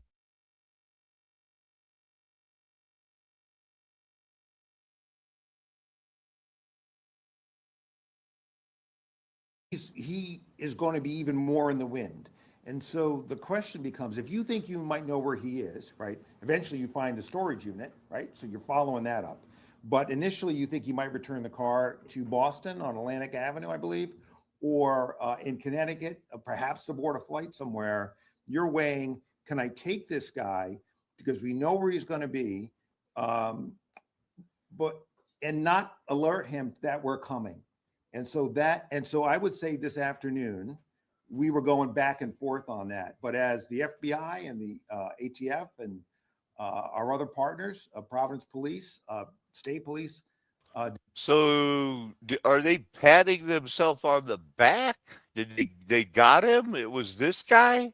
The Brown Daily Herald reported that you had a vote of no confidence in your leadership, and students were concerned for their safety and the fact that you had prioritized desk jobs over having over field jobs and having more people patrolling the campus. Now, in light of this, do you accept any? I know, I can't hear it either. Let's just see what the answer, what's going on. Warnings, are you going to reevaluate how the Brown police operate in the future now, so this doesn't happen again and these students can feel more safe on campus when they return?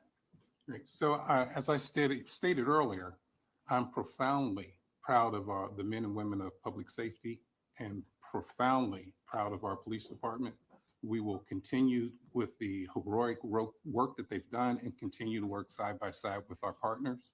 And everything else that comes with that is a continual effort to do what is best for the safety and security of our campus. But will you reassess how the people are allocated within your department? Leaders from Rhode Island, New Hampshire, and Massachusetts all contributed to this result.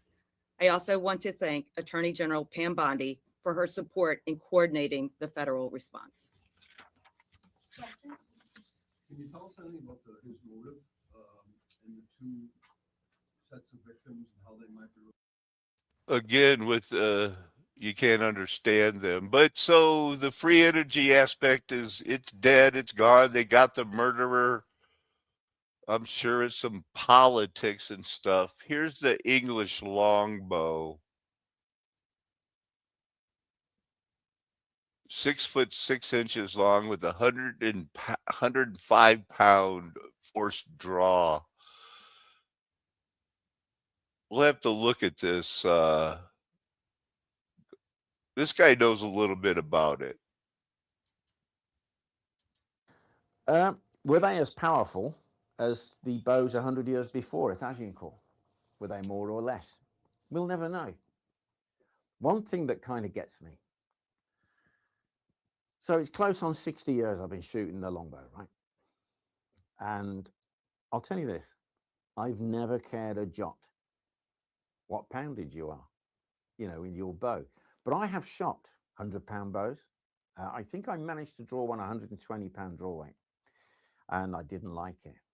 But I've shot with men, Mark Stretton, great pal of mine way back. He and I cutting our teeth at Warwick Castle on heavyweight bows and shooting over 300 yards. Wow, what an experience. But I've been injured in the spine in the military. I have to be careful, and I like to be comfortable. So if I have a heavy old bow, I remember Don Adams, bless him, I've still got the bow, it's behind me, well over, I think it's 7'4" in length, and it was almost as thick as your wrist. It was ridiculous. So as the bowman, I says to Don, can you take a little bit off here? Can you take a little bit off there? Because if you look at the Mary Rose bows, many of them were stored in cases. Had they been issued, or were they spare bows? Now, just like the bowman of years ago, shave the bow down, make it comfortable so it suits you. As long as that arrow can be drawn and can be shot that distance, then you're in.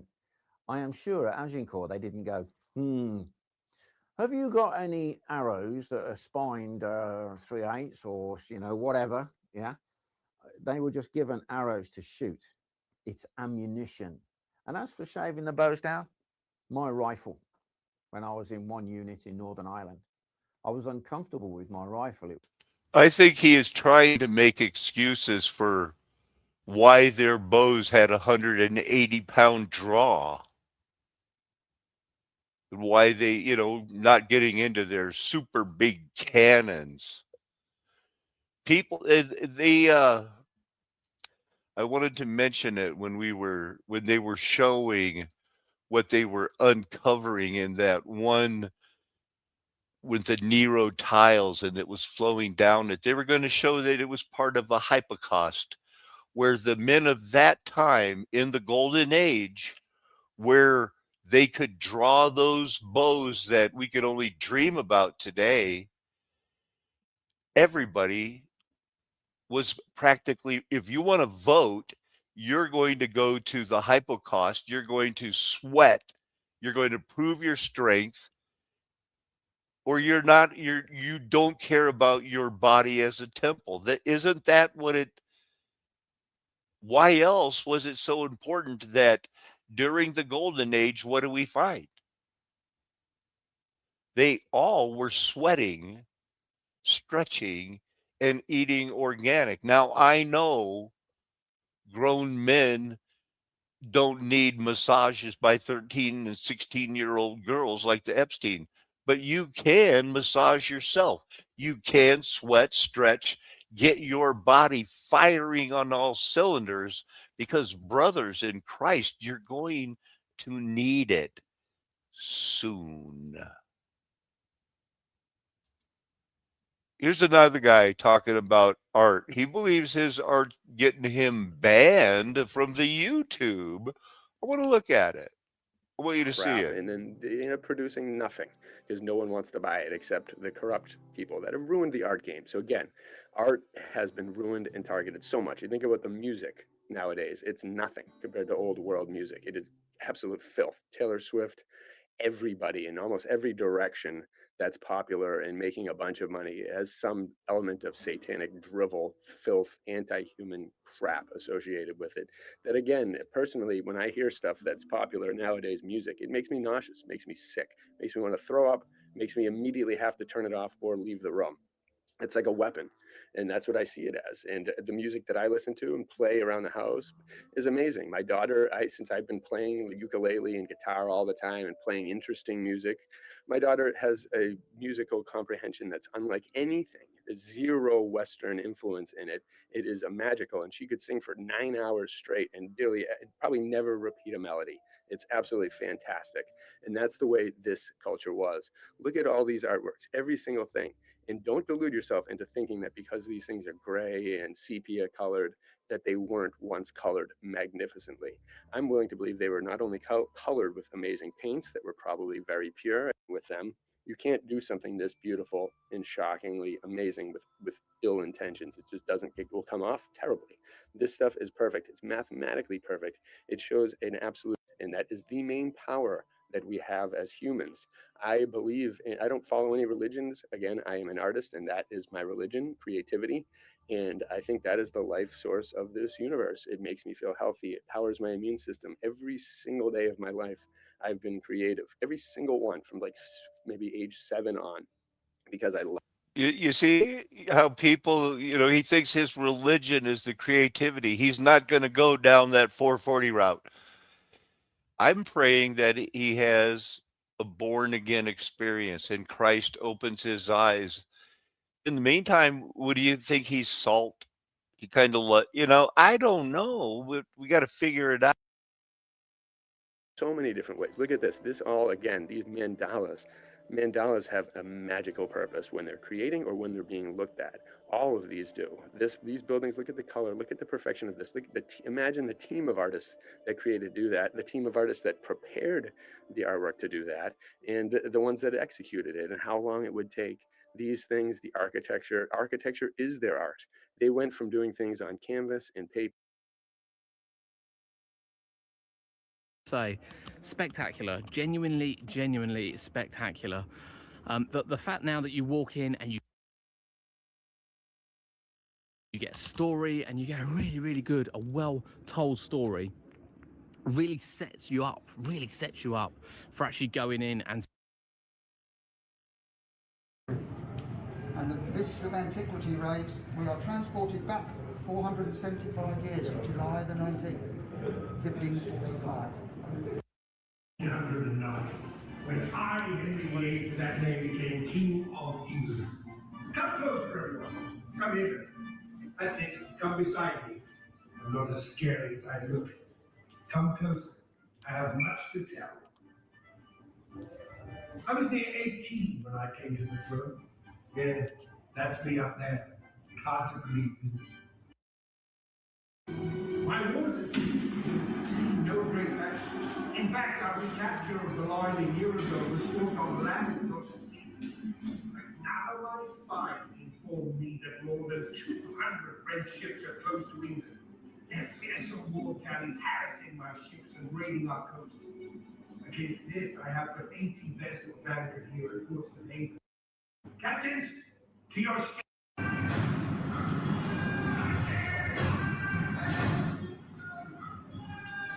Those really don't look like those big, well, maybe they're pretty big cannons, pretty big ships, beveled.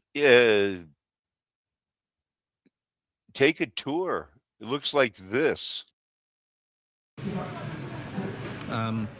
Literally little portholes that you could see through. What they've managed to get up and salvage, I actually worked out, I haven't been here for 8 years, 2013. Of course, they found an archer. found a Mary Rose Archer.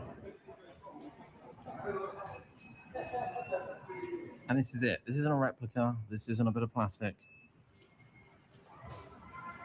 This is what they actually recovered from the Mary Rose. Obviously, there are pieces missing, given how long it was down there.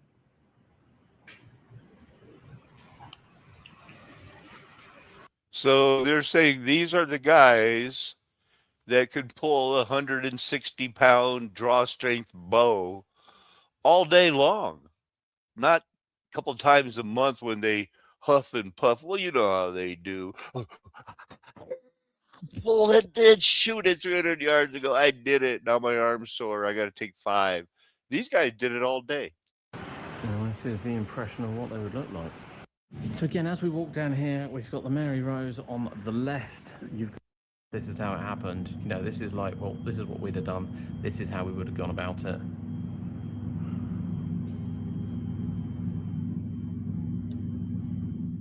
We can change everything and see how it all is. The glass lift. I've been waiting forward. Wait.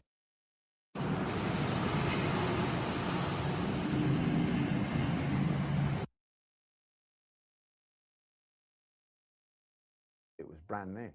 So I took it to the armourer and they measured me and they checked it and put some weights and it was perfect. Yeah. I can see the bowmen of Agincourt shaving bows down or using bows that they've shaved, that they've doctored themselves, or their bowyer's done it for them. So I can't really answer the question whether bows of Agincourt as powerful or less than the bows of the Mary Rose.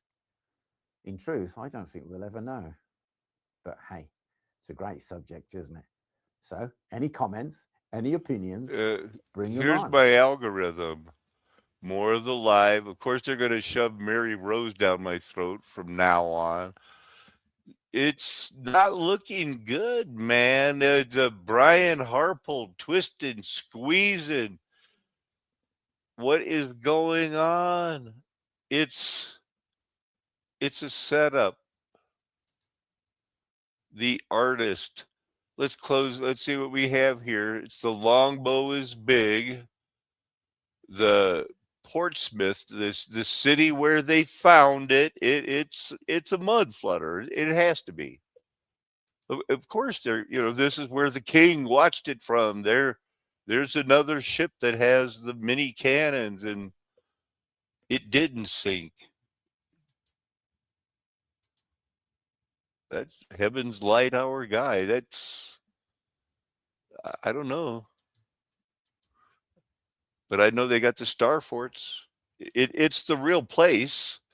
We have a history. It's the mud flood history. It's the Bible true. It's what they covered up. They found everything. These royals here, the royalties. Don't they all seem like they're into weird sexual perversion? It's the same cities that the Bible found. It's the same cities we live in. All of these have, nature doesn't do that. So they're living life there. They got coffee shops. They have jobs. Tend to the tourists. Quietly prepare for war. Has one of the only 3 statues in the whole world to the guy who rewrote history for them, Charles Dickens. Explain away the Oliver Twists and the poorhouses and the orphanages. Yeah, it's bad in his books. Not as bad because it doesn't tell the truth about they're doing the adrenochrome, cooking and eating them, the Battle of Agincourt. So these guys had the archers in the same thing in the Middle Ages where something happened. Wheats against the tares, arguing, fighting to the death over Christianity. Would appear they want us today to believe Rome was a part of the real church and they deserve another closer look. Rome is all about Jesuits. Candace Owens, a Jesuit, and she's breaking all the news that you're not going to be able to turn away from this upcoming Christmas break that's going to go on for a long time. for some of the people who get laid off and then they're told, no, you don't get no job. Orphan bridges, development of Central Park, a lot of these bridges in Central Park. Let's look at some of them. Of course, it's all a reset. This was built after they tore down the Seneca Village, was it? An all black community, brought water from 400 kilometers away, a long way, the Catskills. And some of these orphan bridges, they just fix them up. There's one I want to show you. It's made without any mortar. It says that gravity holds it together. I'm thinking it's the weight of the stones pressing down. There it is. It's one of them. The Huddlestone Arch. Huddlestone is what they named the main Rosicrucian Cathedral. But I wanted to show you these. These are all in Central Park. This is what they did with to cover up the things. Hide it. When, we don't know. That's a mystery. More weird monastery pictures because you need it. You need to know that this is, they're claiming the people that went to the mountains and hid, got out, and built this. And now you know the whole Greek Orthodox religion is based on the Virgin Mary guiding them to these islands. I think that's fake and gay. The Christian theosophy, yeah, it's the New Age speaking tongue thing that is part of the, Roman Catholics, no hide laws. The stones are going to cry out. Proven. They cried out. It's the same words as they shouted for help. That's how I knew that the stones were going to cry out. They're reserved in judgment. The rafter and the beam will cry out. From Habakkuk 2:1. I believe that's kind of what's happening now. I don't know when. I think it was back then that the Hosea, that knowledge was increased. Now we're only left to figure it out. Woe to him who builds his house by unjust gain. Habakkuk 2:9 starts. Let's continue. To place his nest on high and escape the hand of disaster. You have plotted shame for your house by cutting off many people and forfeiting your life. For the stones will cry out from the wall, and the rafters will echo it from the woodwork. Woe to him who builds a city with bloodshed. And I think we know that a lot of white nations in that whole, their tea companies, they meant heroin and beaver pelts. Establish a town by iniquity. It is not indeed from the Lord of hosts that the labor of the people only feeds the fire, and the nations weary themselves in vain. For the earth will be filled with the knowledge of the glory of the Lord. That's Habakkuk 2, as waters cover the sea. The people just get people drunk so they can look at their neighbor's wife naked. Shame instead of glory. What awake wood, idols, gold, silver. It's the adrenochrome thing we got to watch out for. Of course, they have the art. We all know these are the ones they'll admit to, the out of place artifacts. Aren't they weird enough to just keep you chasing and never come to the realization that the Bible is true? And that's what it all come down to. When they have silver panics, they have silver panics for a reason. And we are going through, whether you know it or not, some people are more prepared and they're not surprised. Now, here is that proof that these guys that did it, these guys, when they decided that one bridge in New York City, remember I showed it to you? I said, I want you to remember that name, Huddlestone. That's what they called it. This Adair thing here, it was, affectionately called Huddlestone by these founders.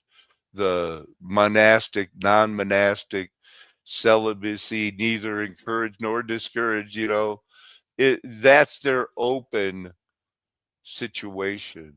So that's how I got there. It was somehow, let's go backwards. Well, I guess we can't.